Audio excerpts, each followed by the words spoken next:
Okay, so titration curves or titration graphs are a graphical representation of the data that we've gathered from our titration.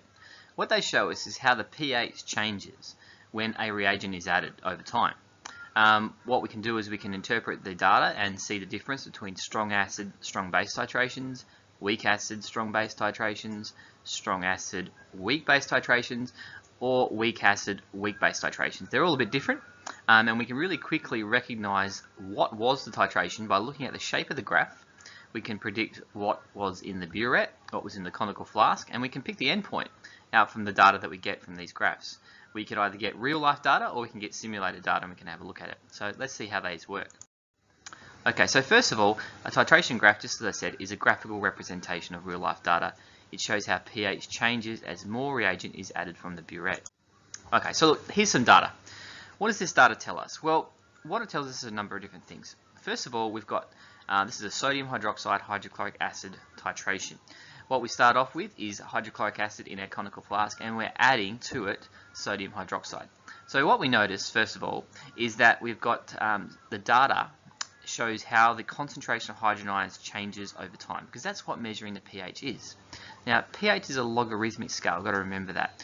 That's really important. Now, what that means is, when the concentration of hydrogen ions is high, small changes aren't really reflected in terms of great changes in pH. As you get closer to neutral, though, to the endpoint, a small change in hydrogen ion concentration will result in a huge change in pH. Now, that's really, really important. If we have a look at our data here, you can see that what we're looking for is this endpoint here, pH is 7. There is equal amounts of hydrochloric acid and sodium hydroxide in our system, and our endpoint is 7. But what we can see is that when we add a small amount of sodium hydroxide up here, we get a very, very small change in hydrogen ion concentration, which is resulted in the pH there. So adding, say, 5 mils in that first section there only results in a 1.22 change in pH. But adding the last couple of mils, which is here, changes the pH quite considerably. Alright, so you don't have to interpret the data from the table. What we do is we put it into a graphical form. Graphs are a hell of a lot easier to interpret than the actual material that we've got in a table. So let's have a look at this data when we put the pH versus the volume of sodium hydroxide onto a graph. This is what we get. Here's our graph. Now it tells us a number of different things. First of all, we can easily identify what was in the conical flask by looking at the starting pH. Now in this case, the starting pH, you can see, is really low. So that starting pH means, being low, that the strong acid was there.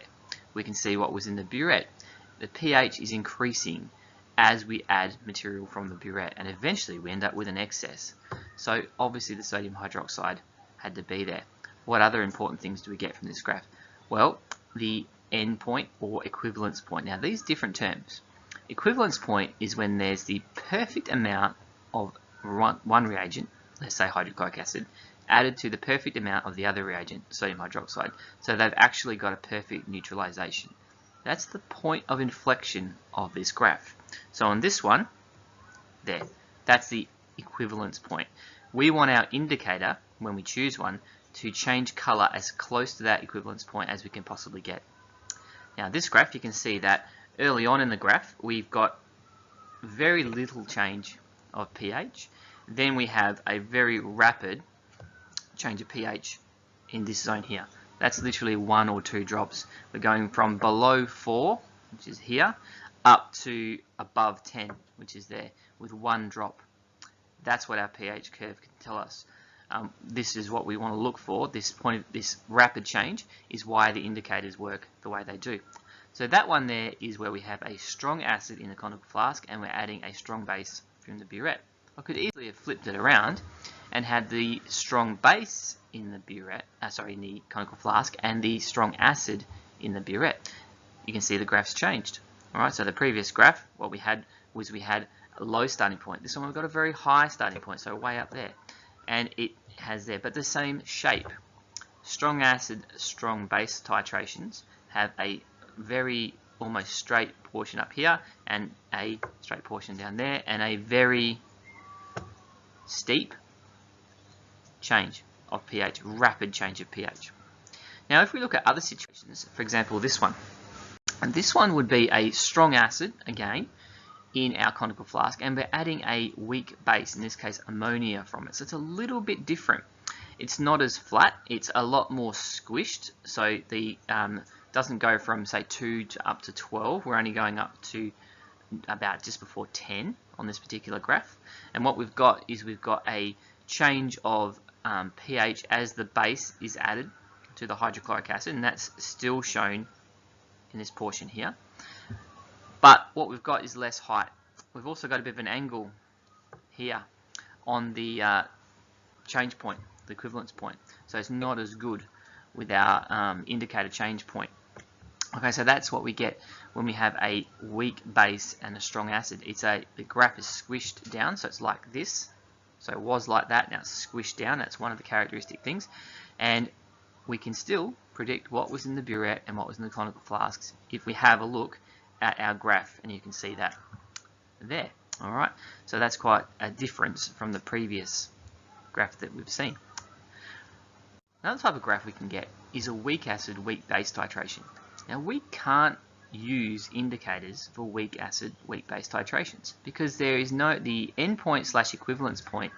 The indicator changes color over too large of a range, and you can see that when you actually graph the data. So if we wanted to titrate a weak acid and a weak base, we would have to actually use a pH probe and measure the pH like this to find when the endpoint was. So if we have a look on here, you can see in this region here, what we've got is we've got quite a slope. We don't have a one drop change. It'll change over a number of drops. Also, the height is a lot more squished down than it was before. So that's another thing that we can recognize on this weak acid, weak base titration. Another thing that's interesting about these graphs, and you do see it a little bit on the weak acid, strong base, or the strong acid, weak base titrations, is the effect of buffering. On the first graph, what we had, if I just draw a sketch over this one, is we would have had a line like that, and then like that. Okay, so that's the rough pattern that we would get. All right.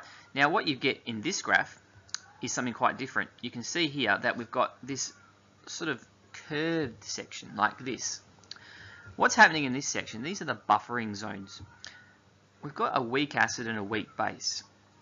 As we add weak base to the weak acid, what we end up doing is start making the salt of that situation, and what we start to get close to is a buffer system. Now a buffer system, if you remember, is equimolar amounts of a weak acid and its conjugate base. So as we start adding our weak base to our weak acid, we start making that salt, that conjugate base of the acid, and that's what's happening here in these zones here. This buffering effect, I'll just highlight that again, that zone there is the buffering zone, and that's partly why we have that problem with the endpoint. But you can quite clearly see how the graphs differ. You can, as I said, you can easily pick what's in the burette, what's in the conical flask, and always, and this is why these are so useful, is we can see what is the actual equivalence point, and that's always going to be the point of inflection of these graphs. So I hope that's helped you out a bit when it comes to acid-base titration curves, and we'll see you next time.